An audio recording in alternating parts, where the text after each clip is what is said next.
आप सभी को नमस्कार, सुप्रभात। सार्थक government job point YouTube channel आप सभी लोगों का हार्दिक स्वागत करता है। चैनल पर नए हैं, चैनल को सब्सक्राइब करके वीडियो को लाइक कर दीजिए, शेयर कर दीजिए, बेल आइकन दबा कर रख लीजिए ताकि आपको नोटिफिकेशन मिल जाए और आप उसे शेयर कर पाएँ। खबरों की शुरुआत कर लेते हैं। आप सभी लोगों को मैं बताना चाहता हूँ कि आजकल चैनल पे एक वीडियो क्यों हो गई है। वजह यह है कि आप सभी लोगों की भर्तियाँ ज़्यादा प्राथमिक है ना। आपकी समस्याओं का निराकरण ज़्यादा प्राथमिक है। और भाई जाहिर सी बात है, काम करेंगे अगर आपके लिए जाएंगे बाहर जानकारियां एकत्रित करने के लिए, अधिकारियों से मिलने के, आयोगों के चक्कर काटेंगे, जनप्रतिनिधियों से मिलने जाएंगे, तो जाहिर सी बात है समय लगेगा, फिर वीडियो नहीं बनाई जा सकती। और सबसे बड़ी चीज़ ये होती है कि आप सभी लोगों के लिए जो कार्य हो उसका परिणाम आप लोगों तक डिलीवर हो, यही सबसे बड़ी चीज़ है। ठीक है, इसके लिए भाई ईमानदारी से काम करना पड़ेगा। बिना काम किए तो कुछ मिलता नहीं है, आप सभी लोग भी जानते हैं अच्छी तरीके से। तो इसीलिए आप सभी लोगों से मैं रिक्वेस्ट करता हूं हमेशा ही कि आप लोग अधिकाधिक संख्या में वीडियोस को शेयर किया करिए और चैनल को सब्सक्राइब किया करिए।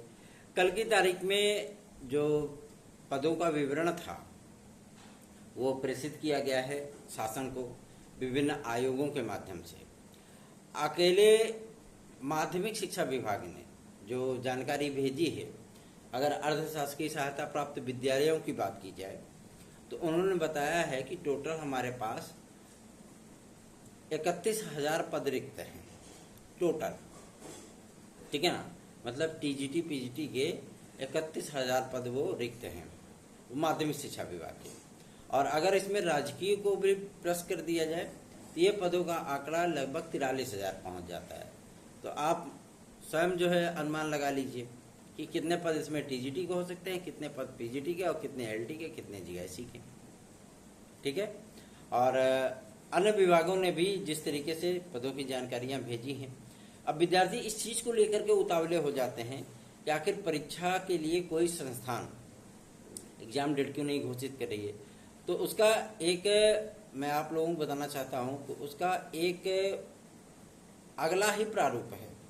अगला प्रारूप इसलिए समस्या इस बात को लेकर के हो रही है कि जो नया कानून बना है वो पहले तो इम्प्लीमेंट होना चाहिए उसका। दूसरा ये कि जो सुधार किए जा रहे हैं परीक्षाओं को लेकर के, हालांकि ये सुधार कितने कारगर होंगे और कितनी जो है चीज़ें इसमें लागू हो पाएंगी, कितनी चीज़ें धरातल पर उतरती हैं, ये बात का विषय है। लेकिन पहले उन सारी चीज़ों की तैयारियां अकॉर्डिंग टू गवर्नमेंट भर्ती संस्थाएं कर लेना चाहती हैं, ताकि भैया अगर कभी कुछ ऐसा लफड़ा हो तो उसकी जिम्मेदारियां गवर्नमेंट भी उसका वहन कर सके, अकेले अधिकारी काहे के लिए परेशान हो। बात समझ रहे हैं ना। इसकी वजह से आप सभी लोग थोड़े से एग्जाम जो है वो डिले हुए हैं। और कहीं कहीं आयोगों में अधिकारी भी नहीं हैं। ठीक है, और अब ये सारी प्रक्रियाएं आप सभी लोगों की कंप्लीट हुई हैं। अब मुख्यमंत्री महोदय जैसे ही मीटिंग करते हैं तत्काल ही अध्यक्ष वगैरह की नियुक्ति शिक्षा सेवचयन आयोग में भी कर दी जाएगी। कल हम सभी लोगों ने बहुत ज़्यादा जगहों पर खाक छानी है और काफ़ी जगहों पर हम लोगों ने बातचीत भी की है। लोक सेवा आयोग में भी बातचीत की है। लोक सेवा आयोग ने इस बात को स्पष्ट किया है कि सारे मामले क्लियर हो गए हैं। और आप सभी लोगों को मैं बता दूं कि जब तक हमें शासन यस नहीं करता है, ठीक है ना, कि एलटी ग्रेड जीआईसी प्रवक्ता का विज्ञापन जारी किया जाए, क्योंकि अभी आपने देखा होगा कि जितने समूह ग और घ के पद हैं, विद्यार्थी ये भी सवाल करते हैं कि भैया जो समूह ग और घ के पद पे भर्तियां करने के लिए यूपीट्रिपलएससी बनाया गया है, क्या ये यूपीट्रिपलएससी अब संविदा बेस की भर्तियां करेगा? तो इसमें कोई अतिशयोक्ति नहीं होगी। अगर संविदा बेस की भर्तियां होती हैं तो जाहिर सी बात है कि आप सभी लोगों को ये चीज़ें देखने के लिए मिलेंगी। ठीक है ना, यूपीट्रिपलएससी भी इसमें कंट्रीब्यूट करेगा। और विद्यार्थी इस चीज़ का विरोध भी कर रहे हैं। भाई विरोध होना भी चाहिए। हर चीज़ अपने लिए तो सब कुछ जो है मीठा मीठा गपा गप, तीखा तीखा थुआ थुआ, ये तो नहीं चल पाएगा ना, है ना। कि अपने लिए सारी चीज़ें जो है आप पॉसिबल कर लेते हो। 125 करोड़, 150 करोड़, 200 करोड़, 500 करोड़, 1000 करोड़, 5000 करोड़, कुछ भी नहीं होता है। लेकिन विद्यार्थियों के लिए कुछ भी नहीं। तो ऐसी परिस्थितियां तो जाहिर सी बात है थोड़ा सा सोचने वाली बात हो जाती है। और जिस तरीके से विद्यार्थी जनप्रतिनिधियों को पत्र लिखते हैं, मैं आज उस मुद्दे पर भी बात करूंगा। जनप्रतिनिधियों को आप हर चीज पे ये चीजें कह करके कि हम इसका जवाब चुनाव में देंगे, ये करेंगे, वो करेंगे, ये सही नहीं है। वो आपका लोकतांत्रिक अधिकार है। आपने 2024 के लोकसभा चुनाव में जिस तरीके का परफॉर्मेंस दिया, जिस तरीके का आपने जो है जवाब दिया, क्या किसी सत्तारूढ़ दल ने आपके पास शिकायत लेकर के कोई आया? नहीं आया ना। किसी ने कोई कुछ कहा क्या? नहीं कहा ना। तो यही तो भारत के संविधान का पावर है, यही तो अधिकार है ना आप सभी लोगों का। तो ये आपका नैतिक अधिकार है। इसको बार बार जो है कह करके जो है आप सही नहीं लगता, उचित नहीं लगता है। तो आपको चुनाव में क्या करना है, कहाँ पे क्या वोटिंग करनी, कैसे वोटिंग करनी, वो आप जानिए।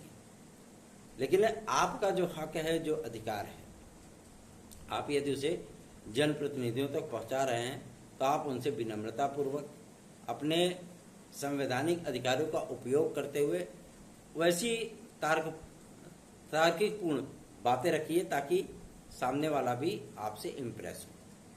ठीक है, चलिए आप लौटते हैं अपने मुद्दों पर। बात करते हैं आप सभी लोगों के एलटी ग्रेड और जीआईसी प्रवक्ता के लिए। एलटी ग्रेड जीआईसी प्रवक्ता के लिए जो माध्यमिक शिक्षा विभाग का शासनादेश है, क्लियर हो गया है, 11 तारीख को जारी हो रहा है। ठीक है ना, मतलब शैक्षिक अर्हता का जो शासनादेश है वो 11 तारीख को क्लियर हो जाएगा। ठीक, इसमें आप लोगों को ज़्यादा जो है अब रद्द-बदल देखने की आवश्यकता नहीं पड़ेगी। और खुशी की बात तो ये है कि इस बार के शासनादेश में आप लोगों को कंप्यूटर साइंस जैसा महत्वपूर्ण विषय, क्योंकि उसका पद सृजित हुआ है, और अर्धशासकीय सहायता प्राप्त विद्यालयों में आपको ये चीजें देखने के लिए मिलने वाली हैं। मतलब अभी इसको टीजीटी लेवल पे ही रखा जाएगा, पीजीटी लेवल पे इसको सम्मिलित नहीं किया जा रहा है। पहले टीजीटी लेवल पे इसको रखा जा रहा है, तो इसी को आप लोग कंटिन्यू करेंगे। और इस संबंध में शासनादेश यथाशीघ्र आपको देखने के लिए मिलने वाला है। अपर सचिव राजकीय ने भी इस बात को स्पष्ट कर दिया है कि जो पदों का हम लोगों ने ब्यौरा मांगा था कि कौन कौन से विद्यालय अपने यहाँ कंप्यूटर साइंस को जो है कंटिन्यू करना चाहते हैं, उन सारी चीज़ों को जो है वो क्लियर कर लिया गया है। तो आप लोगों को मैं बता देना चाहता हूँ कि इस संबंध में शासनादेश आप लोगों का 11 तारीख तक आ रहा है। और इन पदों की संख्या अगर देखी जाए तो जो विद्यार्थी एलटी ग्रेड में जाते हैं उनको अच्छे खासे पद मिल जाते हैं। तो आप जानते होंगे कि एलटी ग्रेड जो होता है, मतलब जो राजकीय विद्यालय है, वो अर्धशासकीय सहायता प्राप्त विद्यालयों से कम है ना, है ना, कम है। तो जब कम विद्यालय होते हैं तो भी इतने पद होते हैं, और जब अधिक विद्यालय होंगे तो पदों की संख्या भी ज्यादा होगी, है ना। तो इसमें पद आपके अच्छे खासे होंगे, उसके लिए कोई आपको चिंता करने की आवश्यकता नहीं है। दूसरी ये बात है कि जो तदस्थ शिक्षकों को मानदेय पर रखा जा रहा है, विद्यार्थी इस चीज का भी विरोध कर रहे हैं। तो इसका विरोध का कोई औचित्य नहीं बनता है। ये गवर्नमेंट का अपना स्वविवेकाधिकार है। अगर वो किसी को भी रख रही है तो आप उसका विरोध नहीं कर सकते। ठीक है ना। जैसे उन्होंने सर्वोच्च न्यायालय ने शिक्षा मित्रों को बाहर किया, लेकिन बाद में गवर्नमेंट उनको जो है एज अ पैरा टीचर उन्होंने रख दिया। ठीक है, और एज अ पैरा टीचर ही तदस्थ शिक्षकों को भी रखा जा रहा है। इनकी नियुक्ति की प्रक्रिया 31 जुलाई के अंदर अंदर कंप्लीट कर दी जाएगी। ठीक है, उसके बाद जो पदों का विवरण भेजा गया है, इस पे विज्ञापन तो आपका आना ही है। शिक्षा सेवा चयन आयोग को 9 अध्याचन भी भेज दिए गए हैं, नए अध्याचन। ठीक है, अब इन सारी चीजों का ऐसा तो नहीं कि बार बार इसका वेरिफिकेशन होगा, बार बार इसका वेरिफिकेशन करने की भी आवश्यकता नहीं, क्योंकि ऑनलाइन प्रोसेस से ये अध्याचन भेजे गए हैं। ऑनलाइन प्रोसेस से ही आपके एलटी ग्रेड जीआईसी के अध्याचन भेजे गए हैं। ऑनलाइन प्रोसेस से ही आपके खंड शिक्षा अधिकारी के अध्याचन भेजे गए हैं। तो अब इसका बार बार वेरिफिकेशन तो होने से रहा। तो अब प्रक्रियाएं आप सभी लोगों की तीव्र गति से आगे बढ़ेंगी। हम सभी लोग भी जमीनी स्तर पे काम कर रहे हैं, तो इस चीज़ को हम लोग भी अच्छी तरीके से समझते हैं कि विद्यार्थियों का जो कॉन्फिडेंस है वो बना रहे, विद्यार्थी तैयारी करते रहें, विद्यार्थी पढ़ाई करें और अपने मुकाम को हासिल करें। आप लोगों के लिए ही प्रयास होते हैं, ऐसा नहीं कि कोई अपने लिए जो है प्रयास करता है। ठीक है। और कल हमने शिक्षा निदेशक महोदय से भी मुलाकात की थी और उनसे टीजीटी पीजीटी 2016-2021 के संबंध में भी जानकारी मांगने का प्रयत्न किया था। तो उन्होंने इस बात को स्पष्ट किया था कि टीजीटी पीजीटी 2016-2021 के संबंध में जो पद रिक्त रह गए हैं उनका पूरा विवरण एकत्रित कर लिया गया है और कल की तारीख में ही जो है भाई कोर्ट में केस लगा था, लेकिन जो मामला पुटअप नहीं हो पाया क्योंकि आपके शिक्षा निदेशालय की तरफ से कोई भी वहाँ पे गया ही नहीं था, ठीक है। तो मैं आप लोगों को बताना चाहता हूँ कि ये डेट आप लोगों की सोमवार की लगा दी गई है और इस पे शिक्षा निदेशालय की तरफ से अपना पूरा विस्तृत रिपोर्ट दिया जाएगा कि इन्होंने वेरिफिकेशन कंप्लीट कर लिया है और वेरिफिकेशन कंप्लीट होने के साथ साथ कितने पद किस किस कैटेगरी के शेष हैं, क्योंकि ये भी जान लेना जरूरी है कि किस किस कैटेगरी में कौन कौन से वर्गों में कौन कौन से पद रिक्त हैं, टीजीटी के कितने हैं, पीजीटी के कितने हैं। मैं बात कर रहा हूँ 2016-2021 की, ठीक है। और ये सारी चीज़ें, ये सारी प्रक्रिया आपकी कंप्लीट होने के बाद आपको मैं बता देना चाहता हूँ कि कल शिक्षा निदेशक महोदय से हम लोगों ने मुलाकात की थी। विद्यार्थी परेशान हो जाते हैं एकदम कि कैसे क्या चीज़ें, कब होगा, क्या होगा। आप लोगों को मैं बता दूं कि जितना उछल कूद आपके पेट में होता है, आपके मन में होता है, उतनी ही ज़्यादा उत्सुकता, उतनी ही ज़्यादा जो कहते नहीं कि डिप्रेशन, वो हम लोगों में भी होता है कि हम सभी लोग बेहतरीन से बेहतरीन रिजल्ट जल्द से जल्द डिलीवर करें, ठीक है ना। क्योंकि ये न्यायिक तंत्र है और आप जानते हैं कि जब न्यायिक तंत्र में वादी और परिवादी है ना, दोनों रहेंगे तभी कुछ हो सकता है, ठीक है। तो कल हम लोगों ने जब शिक्षा निदेशक से मुलाकात की तो उनसे रिक्वेस्ट किया कि आप अपनी तरफ से लायर भेजिए ताकि कोर्ट का डिसीजन हो सके, ठीक है। और आप अपनी तरफ से हलफनामा भी दे दीजिए ताकि ये फाइनल हो जाए और हम लोग जो है अपना प्रक्रिया को हम लोग आगे बढ़वा सकें। तो उन्होंने स्पष्ट कर दिया कि सोमवार को हम विस्तृत रिपोर्ट इसकी फाइल कर देंगे और जो भी कोर्ट का आदेश होगा या जो भी कोर्ट जो है सुनवाई पे हियरिंग डेट लगाती है उस पर जो है माध्यमिक शिक्षा विभाग की तरफ से लोग उपस्थित होंगे। तो आप लोग चिंतित मत करिए। कहते नहीं कि सारे दरवाजे पार कर लिए, सारी बाधाएं पार कर लिए और जब मंजिल के करीब आए तो अक्सर लोग प्रयास छोड़ देते हैं क्योंकि वो ऑलरेडी इतना थक चुके होते हैं कि उनको लगता है कि अब कुछ नहीं हो सकता। और शुरुआती दौर में किसी लोगों को जब सक्सेस मिल जाती है ना, कहते चलो यार वही करते हैं और वो अपना पुराना चीज छोड़ करके उस नए चीज में लगते हैं और वहां भी उनको वो चीजें नहीं मिल पाती। तो ये नहीं होना चाहिए। मेहनत करते रहिए। हम सभी लोग भी आप लोगों के लिए प्रयासरत हैं। थोड़ा सा समय जरूर लग रहा है, लेकिन जब इंडिया को वर्ल्ड कप की खुशी पाने के लिए 17 साल लग गए तो आप सभी लोगों को अगर नौकरी की खुशी पाने के लिए साल 6 महीने का वक्त अगर लग रहा है तो ये ज़्यादा नहीं है, ठीक है ना। तो परेशान मत होइए। और अभी तो ऐसा तो नहीं है कि आपकी 2022 की प्रक्रिया स्टार्ट होगी, परीक्षा हो गया, परिणाम आ गया, नियुक्तियाँ होगी, लेकिन 2016-2021 का मैटर अभी तक फाइनल नहीं हुआ, ऐसी परिस्थितियाँ तो नहीं है ना। तो आप लोग इसके लिए परेशान मत होइए।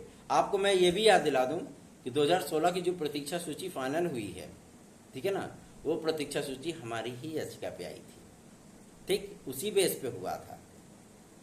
तो आप लोग इसके लिए टेंशन मत लीजिए। हम लोग भी प्रयासरत हैं, हम लोग भी प्रयास कर रहे हैं और ये प्रक्रियाएं आप लोगों की चलती रहेंगी, ठीक है। निश्चिंत रहिए, कॉन्फिडेंस रखिए और अपने कॉन्फिडेंस को लूज मत होने दीजिए। 97 ये मेरा व्हाट्सएप नंबर है। आप इस व्हाट्सएप नंबर पे हमसे हमारे नोट्स आदि भी प्राप्त कर सकते हैं। शिक्षा सेवा चयन आयोग में अधिकारियों की नियुक्तियों को लेकर के जो कार्यवाहक अध्यक्ष महोदय पहली बार उन्होंने कुछ सार्थक प्रयत्न किए हैं शासन के लिए कि उन्होंने पत्र लिखा है कि आयोग की एक्टिविटी को जो है कंटिन्यू रखने के लिए आप जल्दी से जल्दी नियुक्तियां करिए ताकि आयोग जो है फुल स्ट्रेंथ में अपने काम कर सके। और मैं आप लोगों को इस बात के लिए आश्वस्त करना चाहता हूं कि कोई भी बंदा साथ नहीं देता है कि आप लोगों के लिए अधिकारियों की नियुक्तियां हो जाए, आप लोगों की जो कार्यप्रणाली है वो थोड़ी सी तीव्र गति से आगे बढ़ जाए, कोई नहीं साथ देता है। साथ देना है आप सभी लोगों को स्वयं का, ठीक है ना।